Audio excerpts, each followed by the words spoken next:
Salmo 70. Súplica por la liberación. Oh Dios, acude a librarme. Apresúrate, oh Dios, a socorrerme. Sean avergonzados y confundidos los que buscan mi vida.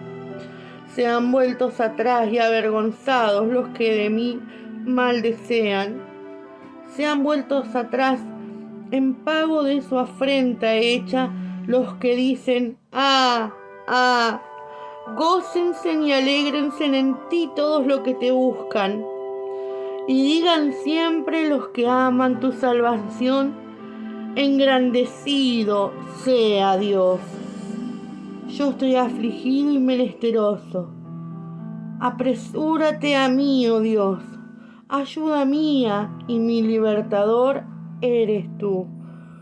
Oh Dios, no te detengas.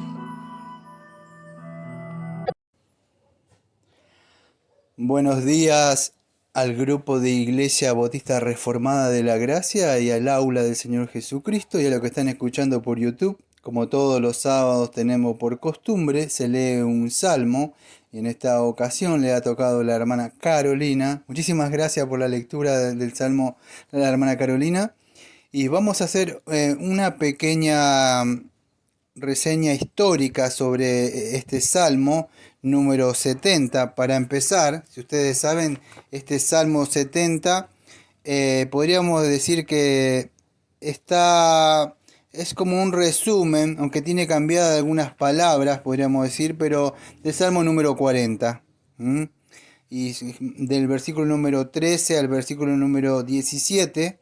El salmo 40, del versículo número 13 al 17, tiene cambiado algunas palabras. Solo me de decir en el Salmo 70, oh Dios, en el 40 dice, quieras, oh Yahvé, o Jehová, otra traducción, Yahvé, Yahweh, dice, oh quieras librarme y apresúrate a socorrerme. Bueno, y ahí es parecido al Salmo 40, versículo 13 al 17. La única diferencia es que en uno marca el nombre, vamos a decir, de Yahweh o el Dios del pacto.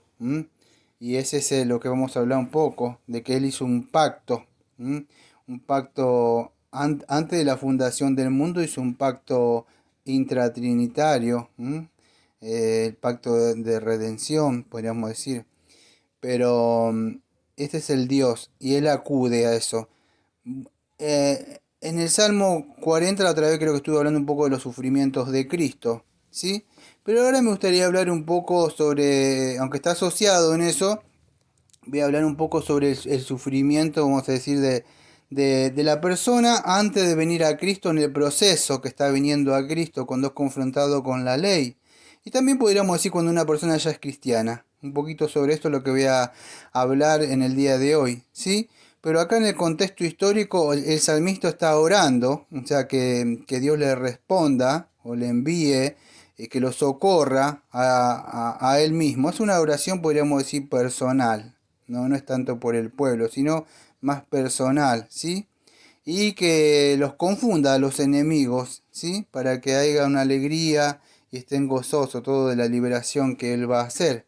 Entonces, este salmo, el título aparece como para conmemorar. En hebreo sería algo así como lesakir, algo así. Es para conmemorar, en ese sentido, que aparecía como sería para que hubiera un memorial, algo así. Esa da la idea, podría decir, que se cantaba durante la celebración donde estaban los sacrificios y hacían para conmemorar. Y entonces, cuando hablamos de esto, yo creo que también podemos hablar del sacrificio de Cristo, porque se hacía eso, o sea, para conmemorar, y cuando había en Levítico, era la celebración de un sacrificio. Yo no sé qué clase de sacrificio sería, no sé si era el de Yom Kippur, o uno de esos, pero es un salmo donde usted puede acudir, ¿sí? ¿A qué? A que Dios los libre. ¿Lo libre de qué? Bueno, de los pecados. ¿Mm? Y, y es cuando la persona es confrontada con su pecado, con la ley. En el Salmo, en este Salmo número 70, dice así: Oh Dios, acude a librarme, apresúrate, oh Dios, a socorrerme. Sean avergonzados y confundidos los que buscan mi vida. Y bueno, sigue leyendo, pero en la parte, fíjese en el versículo número 5, porque tiene solamente 5 versículos, dice: Yo estoy afligido y menesteroso. Esa palabra menesteroso es lo que yo voy a desarrollar parte de este estudio o este pequeño comentario, porque no es exegético texto por texto. He decidido agarrar esa parte de menesteroso. Ahora cuando vemos la palabra menesteroso en la Biblia, por lo menos aparece esta palabra como abion. Y es, podríamos decir, ahí en el hebreo como una persona desamparada o pobre. Podríamos decir, este adjetivo aparece por lo menos a lo largo de la Biblia como unos 60 veces, más o menos, cerca en el Antiguo Testamento, con esa palabra de Ebión, ¿sí?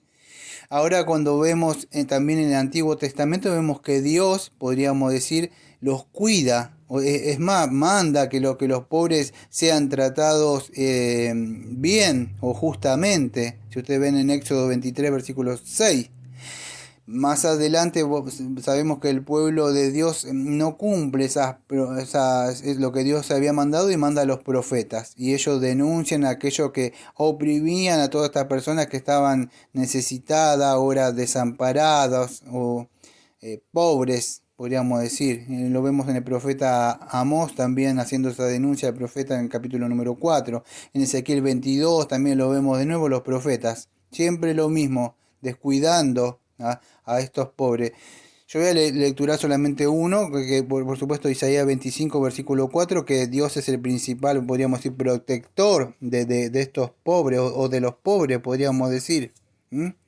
Isaías 25, el versículo número 4, dice así: Porque fuiste fortaleza al pobre, fortaleza al menesteroso en su aflicción, refugio contra el turbión, sombra sobre el calor, porque el ímpetu de los violentos es como turbión contra el muro. Fíjese entonces, ¿quién es? Dios es fortaleza al pobre, es aquel que cuida.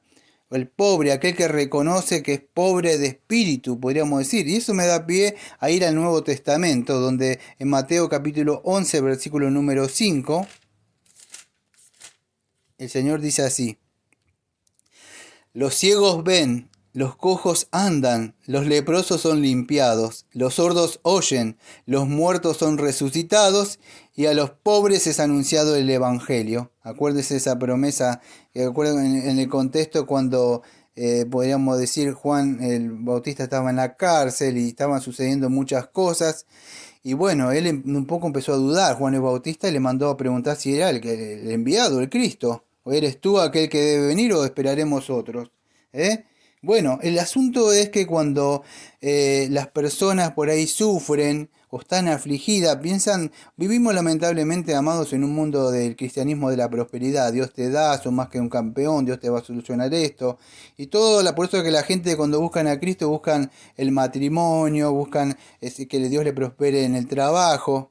Y no es así. Cristo vino a liberar que los ciegos ven, a los ciegos que Satanás cegó el entendimiento para que no vean, no les resplandezca la luz del Evangelio. Los cojos andan, la gente no puede caminar, no puede levantarse, solamente por la fe. Cuando oyen la voz de mando del Evangelio, ellos acuden con fe, se pueden levantar. Los leprosos son limpiados, los leprosos es el pecado, que la persona tiene que decir inmundo, inmundo, inmundo. Es cuando acude un inmundo, un leproso a Cristo y que dice, ¿qué quieres que te haga? Entonces le dice que me sane, que me des vista, que me limpie de esta lepra, para poder participar con el pueblo, porque es el pecado. Entonces así, Satanás cegó el entendimiento, los sordos no oyen. Necesitan que el Señor le abra el oído, porque muchos oyeron, pero no entendieron. Dios le tiene que abrir el oído para que puedan escuchar el mensaje. Los muertos son resucitados, dice el Señor Jesucristo. ¿Qué muertos? Los que son muertos en espíritu.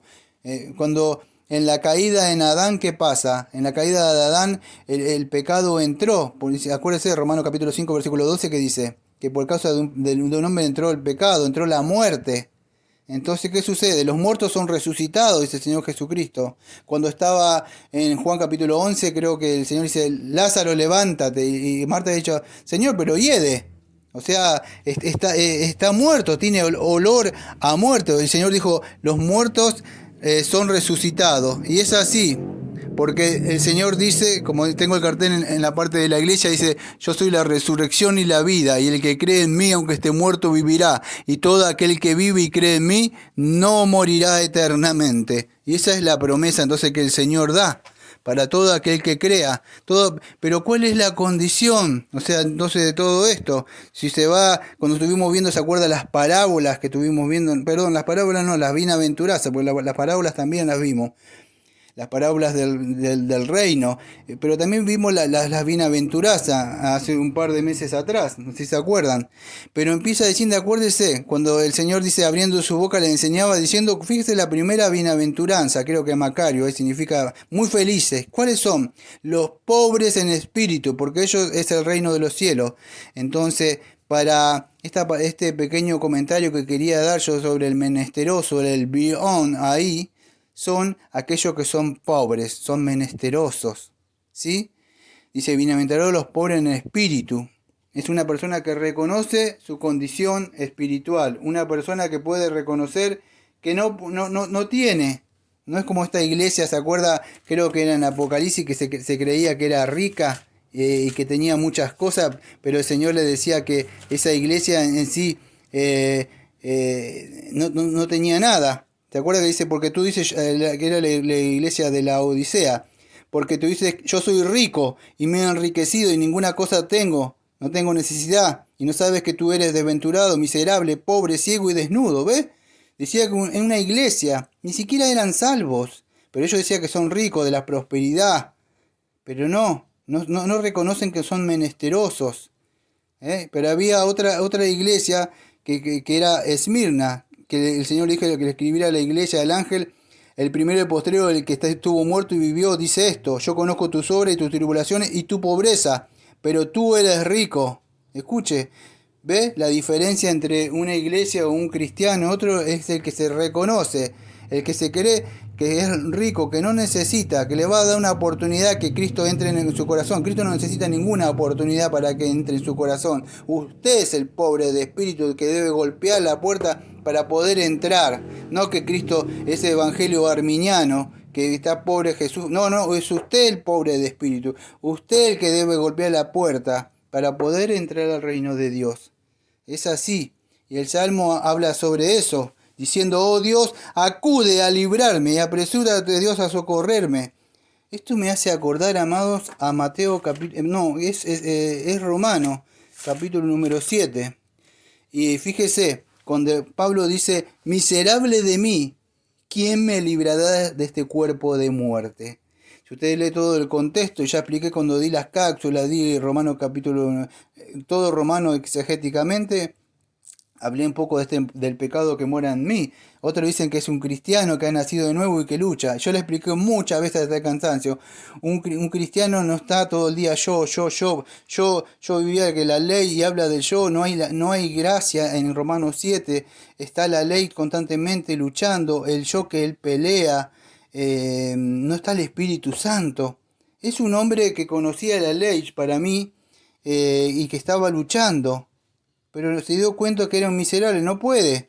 Dice, porque, ya lo expliqué muchas veces, porque dice, yo según el hombre interior peleo. Claro, según el hombre interior, el espíritu. ¿Pero por qué? Porque la ley está puesta. Y un judío sabía lo que era bueno y lo que era malo, por supuesto. Porque lo que lo hago no lo entiendo, pero lo que hago lo quiero, sino que lo aborrezco esto hago. Y en una parte dice que, según que dice, de manera que ya no soy yo quien hace aquello, sino el pecado que mora en mí. Y yo sé que en mí esto es en mi carne, no mora el bien. Porque el querer en mí está en mí, pero no el hacerlo. Claro, no puede, porque él sabe que tiene que hacerlo, pero no puede, no tiene el poder del Espíritu Santo. Porque no hago el bien que quiero, sino el mal que no quiero, eso hago. Y si hago lo que quiero, ya no lo hago yo, sino el pecado que mora en mí. Así queriendo yo hacer el bien, hallo esta ley que el mal está en mí, porque según el hombre interior me deleito en la ley de Dios. ¿Ves? Según eso se trata de un cristiano. No, un judío también tiene la ley que ha querido hacer el bien, pero no puede. O cualquiera que tiene la ley sabe hacer lo bueno, pero no puede hacerlo. Por vieron otra ley en mi miembro que se revela contra la ley de mi mente y que me lleva cautivo a la ley del pecado. ¿Qué ley del pecado? Si en Romanos 6 eso fue quebrantado por Cristo. Entonces no puede ser un cristiano. Miserable de mí. Dice, ¿cómo miserable? Si nosotros estamos bendecidos en el Señor en sentido espiritual. ¿Sí? Entonces es imposible que esté hablando de un cristiano acá. Es imposible. Por eso él reconoce que la ley es buena. Claro, porque es un judío. Por eso reconoce. Pero él, fíjese, él sabe que, fíjese, pues, no, a mí no me da tiempo de explicar Romanos 7, porque ya lo expliqué muchas veces a esto. Pero para mí, este es un hombre en ese proceso de estar por nacer de nuevo, porque todavía no nació de nuevo. Está luchando con el pecado, pero no puede, se reconoce miserable. Fíjese, eso es lo que sucede. Él ve eso, dice, porque sabemos que la ley es espiritual, mas yo soy carnal, vendido al pecado, dice Romanos 7:14. ¿Cómo soy carnal? Vendido al pecado, es imposible que un cristiano diga vendido al pecado. Amado, Cristo nos redimió, conoce la doctrina de la redención, conoce la doctrina de la justificación. No está vendido al pecado, Cristo nos hizo libre. Oiré la verdad y os hará libre, nos libertó, libertador. Pero para eso tiene que hacer usted como el Salmo. Oh Dios, acude a librarme, para que pueda pasar eso que dice en Romanos 7, que dice, miserable hombre de mí, para que pueda hacer lo que dice en la bienaventuranza, bienaventurado, feliz de que el Señor acudió, pero usted debe reconocer que está mal, arrepentirse, pedirle. ¿Ve? Acá no que le está diciendo el salmista, te doy una oportunidad, Dios, una oportunidad para que puedas entrar, si quieres te doy una oportunidad. No, está gimiendo y llorando. Él quiere que sea avergonzado todos esos enemigos, el pecado, que lo ataquen, para que todos se gocen como el Señor le cambió su vida. Estoy afligido, ¿ve? Afligido, es una persona que está dolida por el pecado. Si usted no se duele por la ley, no le muestra, y usted es un menesteroso, alguien que necesita. Pero debe reconocer que el Señor, que lo libre, el libertador, y el libertador es Cristo, amado, el que nos ha liberado de este cuerpo de muerte. El pecado nos hizo cautivo por medio del primer Adán, pero el segundo Adán nos libró. Y ahora somos salvos, pero ¿por qué? Por la justicia de Cristo, la redención que nos ha comprado, nos ha libertado a precio de sangre. Y por eso debe clamar como el salmista que Él es el refugio nuestro, el castillo fuerte, la roca, el gran libertador. Pero debe acudir a Cristo. El libertador es Cristo, que nos ha liberado. ¿Cómo es? Por medio de la fe que puedo ser librado, el que libró la cautividad. Que tengan un bonito fin de semana y nos vemos el sábado que viene con otro salmo.